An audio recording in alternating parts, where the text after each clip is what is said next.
Meyvə arağından çəkilmiş spirtin yuyulmasını əyani şəkildə göstərir. Bu aparatı almışıq.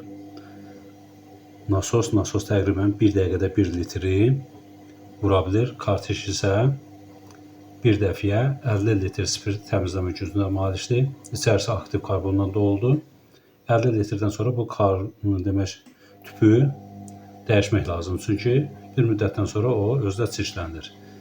Yəni spirtin içərisində, meyvə spirtinin içərisində olan qoxunun, həll olan yağları, müəyyən maddələr var ki, o spirtdə həll olur.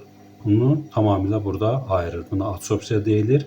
Təmizləmək üçün 50 litrdən sonra isə bunu dəyişmək lazımdır və yaxud da ki, içərisindəki aktiv karbonu boşaldıb yerinə yenisini doldurmaq olar ki, bu da spirti tamamilə təmizləyir. Mexanizm bu cürdür. Nasos, karteş və içərisi aktiv karbon vururuq.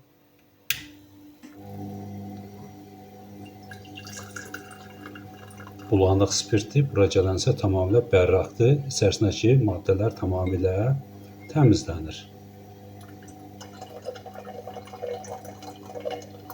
1 dəqiqə ərzində 1 litri tamamilə təmizləyə bilir.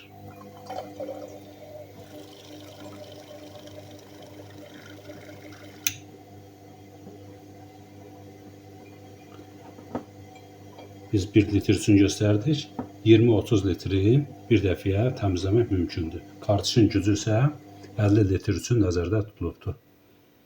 Meyvə araqlarını çox adam demək, qoxusuna görə içə bilmir və yaxud da ki, içərisindəki yağlar, efir yağları mane olur.